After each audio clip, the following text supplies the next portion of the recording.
Sí, los síntomas de la diabetes mellitus juvenil o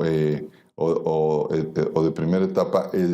tienen características muy similares a la diabetes del adulto en relación a la forma de presentación, por ejemplo, en la pérdida de peso, en